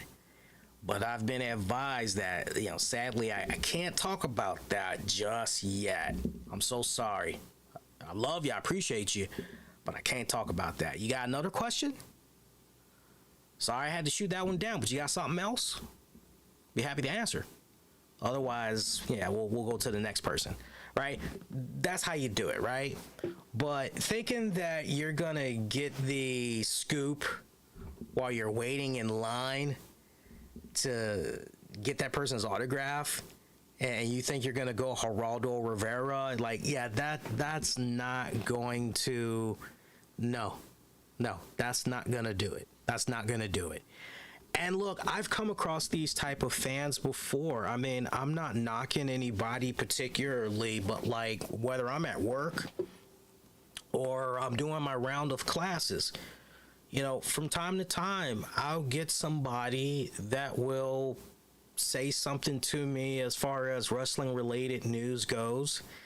And I'll either get the type of wrestling fan that will say something along the lines of, okay, they watch the TV shows, they're not reading the dirt sheets, they're really in the dark, and I don't peel the curtain back on them. The fact that they are so deep into the shows like that and they don't know about all the behind the scenes, right? There's an innocence to them. I'm not trying to pop that cherry. I don't want to, it's like, I'll dummy down just for them. I will dummy down just for them, and I'll be like, so what do you think's going to happen? What would you like to happen, right? I'll quiz them like that and everything, right? And they don't know, meanwhile, that I do a podcast where I happen to talk about wrestling. They don't know any of that. I keep that on the locks, right? And then there'll be some wrestling fans who I've come across, much like this guy with Sasha Banks, and this, I read this, and, according to Dave Meltzer, according to PWN, Sean Ross Sapp said, and this, on the one hand, I can definitely appreciate this fan, and obviously he's a fan, I can appreciate the fan trying to get a somewhat clear-cut answer, but it's a way with words. It is a way with words. Now, for some of you all, how would I have approached that? I would have said, honestly, hey, Mercedes, man, what's up with you? Hey, man, look, I'm just pretending, right? I'm pretending. I'm really not a fan of hers. I really not. I mean, she is just, we have done so many joints on her over the years. Just the way that she has treated wrestling fans and all that in general. She's been really to fans over the years. Seriously, man. Seriously. I still remember the infamous pics during the COVID era where, we had these fans that were so excited to see her, and homegirl is like, don't stand so don't stand so close to me. I mean, she's got them like freaking 20 feet away or some crap like that. And it's like, okay, pose, right? Hit that pose. Like, yeah, nah. I'm paying how much? And I'm gonna be way over here? Like, nah, man, you can miss me with all that. Forget that, right? But I mean, she is just so notorious. And I wish some of these fans would just look at this behavior and just go, nah, if she's going to be rolling like that, I'm just going to put my foot down. I'd rather give my money to somebody where it's well invested. I'll feel like I had a great time. I feel like I haven't been dealing with a right? Like, come on, seriously. So, hypothetically speaking, if that would have been me in the line and I wanted to just find out, I would have said, hey, Mercedes, what's up? Hey, fan of your work. I've loved the stuff you've been doing in New Japan so far. How are you liking working with New Japan? How's it different from WWE? And based on how she would have answered that, as I always like to say to you guys, you give a person an inch and sometimes you can take a mile. I always talk about here on the show, look at the way some people are conducting interviews, and if you see that there is an opening that is created as a result of you asking that question and the person is willing to walk through it, and they give you a little tiny little, they said something interesting right there, let me follow up on that, right? Because they walked into that one, since they are going to walk into that, they're going to open that path, let me just capitalize on that. Based on how she would have answered that question, or those two questions, that would have let me know straight up if I could go for a WWE question. Now, I wouldn't have, that whole thing about creative, I wouldn't even gone that route. I think I would have said something along the lines of, hey man, so many of your fans, they want to know if maybe one day we'll see you back in WWE. Is there any chance that we may see you back there one day, sometime in the very near future? Like, man, everything that's happening with that women's division, you gotta want to get back in there. Yeah, what do you say? What do you say, champ? I probably would have said something along those lines or whatever, but I know because of the whole creative issues. No, that's basically what was being put out there by, right? That's what's right. Obviously, there is a story that, far as I know, Trinity Fatu, Naomi, she has yet to really put out there. Mom has been the word with her. She's pretty much been doing her thing in Impact Wrestling. Been tearing it up, right? I mean, she's doing really great stuff in Impact. Sasha has yet to really break the levee and comment on her departure from WWE. What were truly the circumstances surrounding the release? Was it creative issues? Was it, what exactly, what's the real deal here, right? So the fan was wrong for that type of setting to ask that kind of question. But make no mistake about it, Mercedes, in the way in which she came at that fan, and when you watch the video, hearing the audio does not do it justice. You guys really got to go out of your way to look at the facial expressions that she's making to this fan, and even a little diss at the end, right? Keep reading those fiction books or whatever. Even that little dig and everything. It would be the equivalent to if you were at a grocery store and you just got really, really customer service from your cashier. They didn't say hello to you. They didn't say good morning. They didn't look at you. They didn't wave at you. Don't even tell you how much your stuff costs. I mean, it'd be one thing if maybe there's a sign and it says, hey, sorry, feeling pretty sick, or lost voice, can't really talk. Okay, so they're recovering from some type of, right, so they can't really, so you're able to work with them or whatever, right? But like, this is equivalent to, I am just going to all in your mouth and you're gonna love it. You're gonna love it because you're paying me to in your mouth and you're loving it, so I'm gonna keep on doing it. Like, this type of behavior is got to be reprimanded. You can't keep treating fans like this. And this is obviously somebody that thinks she's all that, a bag of chips, caviar, and whole freaking 9 yard. You know what I'm saying? This is somebody that thinks her don't stink.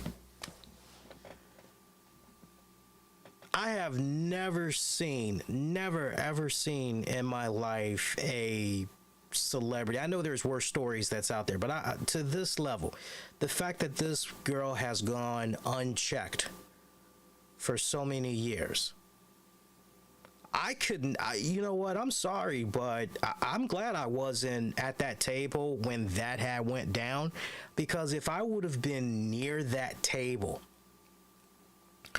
I most likely would have jumped in and said, hey, don't beat him up too bad. He don't know no better.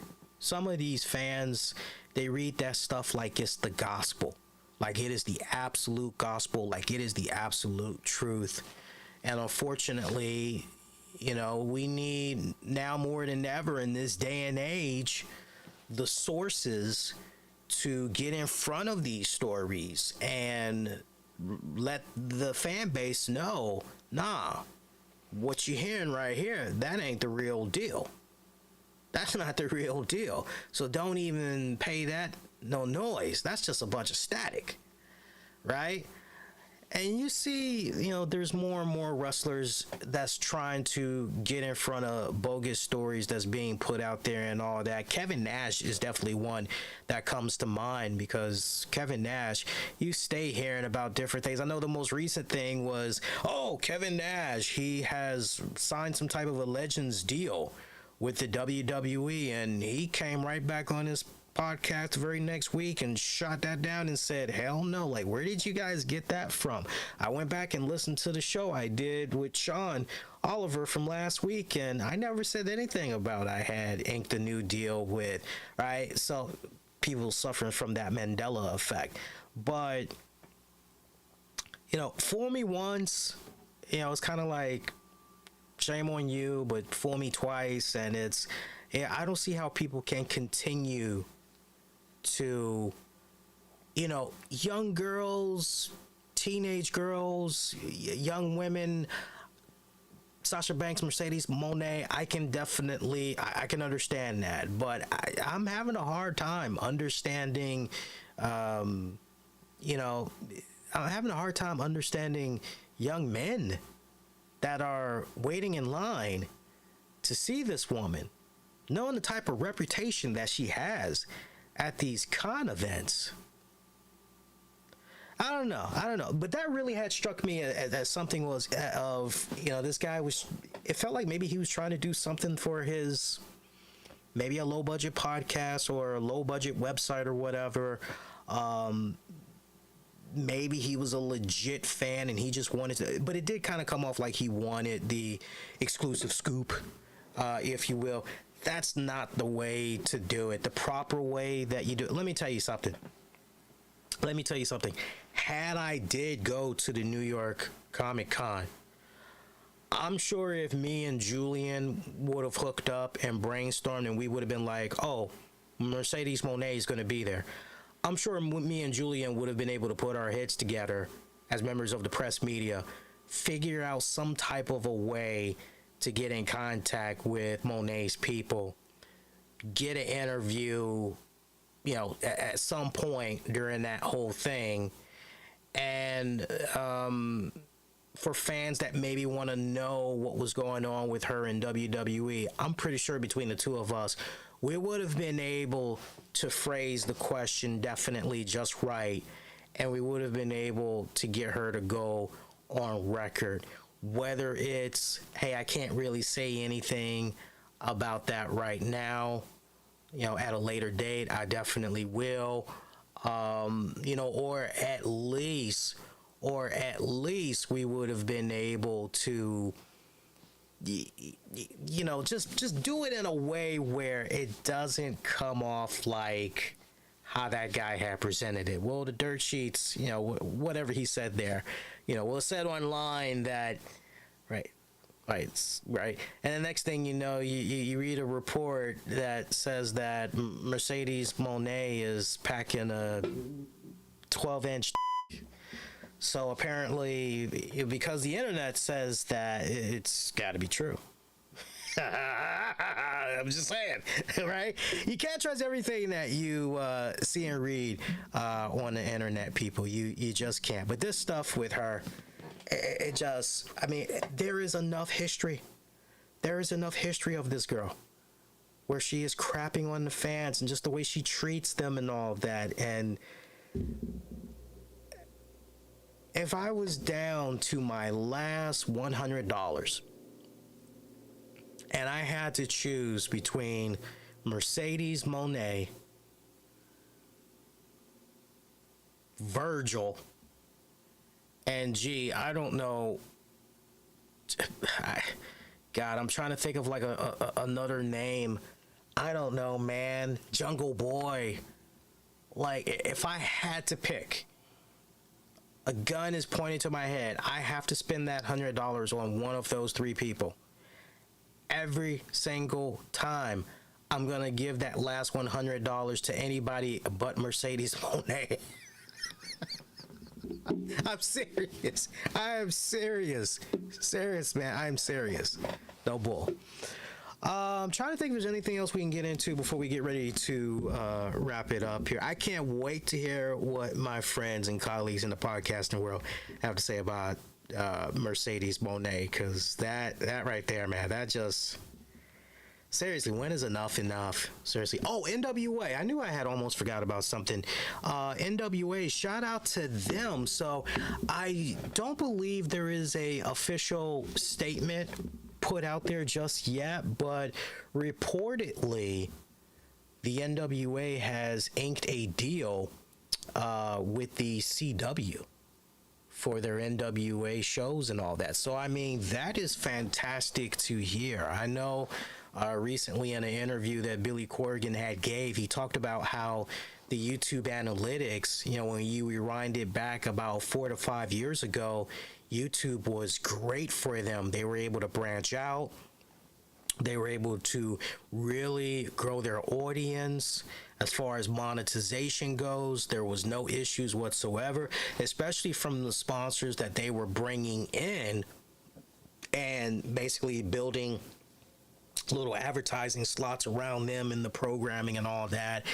And then, as I had mentioned earlier in the show, YouTube within the past couple of years, I would say 2 to 3 years, and they started switching the game up on monetization. What would be monetized, what wouldn't be. Even if you had like your own ads that you were bringing in, they were starting to come after that. And it's just all weird what's going on. So it's alienated a lot of people. And as Billy Corgan had alluded to in a recent interview he gave, unfortunately, the NWA, they had became victims themselves to the new YouTube monetization game.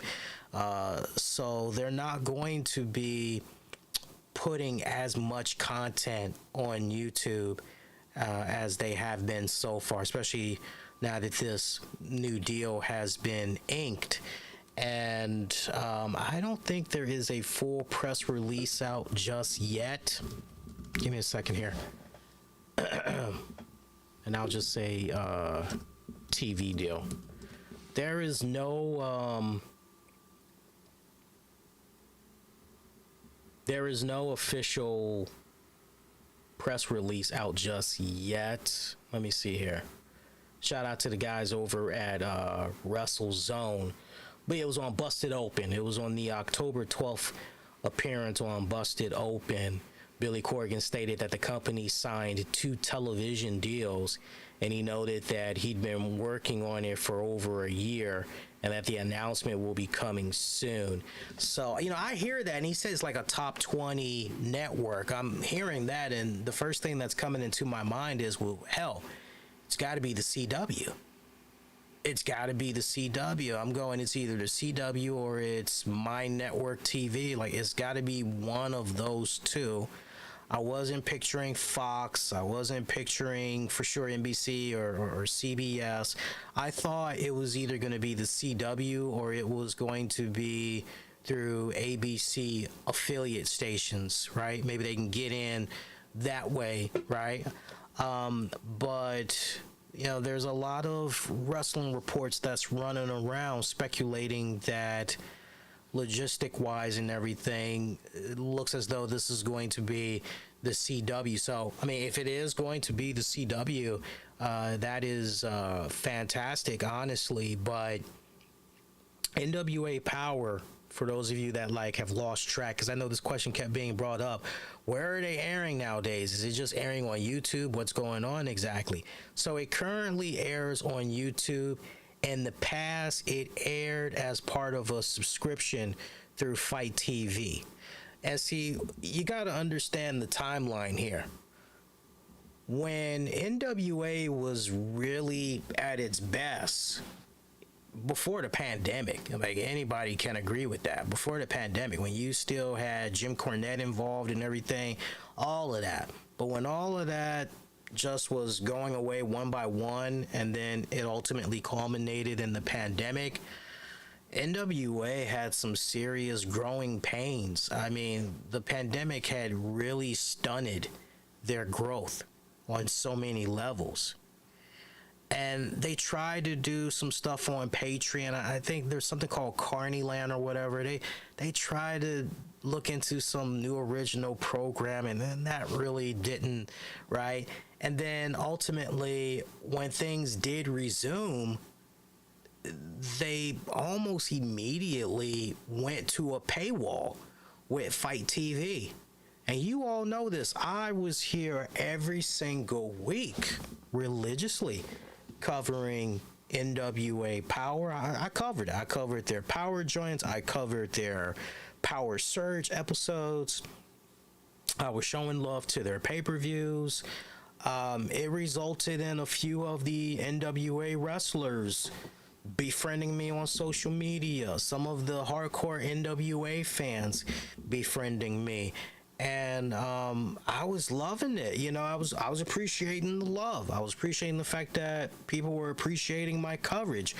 But where it just really started to become very tedious and all that is the fact that, man, I gotta go out of my way for this subscription.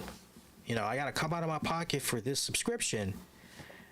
And there would be times where I really felt as though things were just staggering, that there really wasn't enough development in some areas to justify continuing to pay X amount.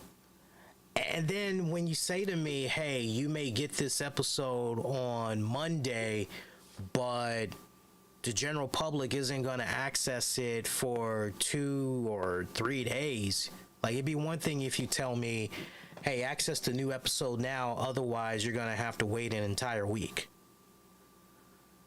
So I can keep my money, and all I need to do is just wait about 48 hours, and I'll get to watch the episode on YouTube. And then when I did start switching it up, and it was, okay, you know what, now let's go to the YouTube stuff. Honestly, what was the final blow for me was when Tyrus became the NWA World Heavyweight Champion. Look, was it a good run overall for the guy when you think about how Billy Corgan and them had presented him? Oh, without a doubt. But, and I tried to get into that whole thing, but he was just in the headlines too much for me. And I know Eric Bischoff likes to say controversy creates cash, but that was just too much controversial drama that was going on for my personal taste, sexual harassment, this and all this other stuff. And my whole thing was, okay, look, I like what's going on with some of the people there in NWA, but, you know, and so we've gone from all that controversy with Tyrus to someone else that is definitely controversial in some areas in EC3. Okay, right? He's made headlines a couple of times there. He's definitely made headlines off and on over the years and everything. Number one, gossip, and I call it for what it is, gossip. I know he's trying to rebuke it, but the stuff that's out there about he's difficult to work with and, you know, all of that. And, you know, hey, look, you know, it is what it is and everything, but, you know, now he's the current NWA champion. They still got a lot of good things that's going on. I hear about some of the stuff that's happening with them from time to time and everything, but it hasn't been enough to make me want to actually sit down and watch the product. And I tell you what, if they can do this TV deal where in fact, okay, yeah, they're going to be on the CW or whatever top 20, yeah, I will gladly put it on the DVR. I will put the show in rotation. I will give NWA a new opportunity, because if you're able to get a TV deal, you obviously must be doing something right. So you know what? Yeah, I will definitely give you the time and day. I'm looking forward to when it all launches, because honestly, I have been thinking about it. And what really sucks for me is when we do these, not necessarily the Monday shows. I don't mind the Monday shows. And I honestly don't even mind the Wednesday shows, because the Wednesday shows, you know, we do Dynamite, and unless there's some big, you know, chunks of news, you know, like we talked about the breaking news there earlier about Burt Young passing and everything, you know, unless there is some, right, that's pretty much it. Like 2 shows, you know, we're done. But we've got Wow Women of Wrestling, and their ratings have been picking up. We got SmackDown. We've got Rampage. We've got Collision. Who else is out there? We're about to have NWA with their respective TV deals, you know, but look at all that stuff that I just named, and sadly, we don't get to spotlight it enough. That's the whole point that I'm saying to you guys. We don't get to spotlight it enough.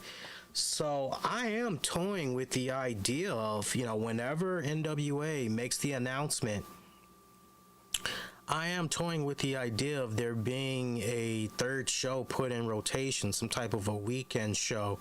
I gotta figure out how I want to execute that, because there's a part of me that is thinking, well, maybe we could somehow pull off talking about all those other shows, and not in a full-blown recap, like, but maybe just talk about key points and somehow do it in about 30 to 45 minutes, 30 minutes preferably, right? Just be in and out. And the way I'm picturing this show going down, this would be production value wise, we would take it up a whole new level. I mean, I've already been playing around with the equipment for months now, and it's just kind of a matter of, so do we really want to go in this direction, like if we were to do it? And I probably might do something along the lines of what I'm thinking of, just to make the whole creative process behind the scenes even more fun for me and everything.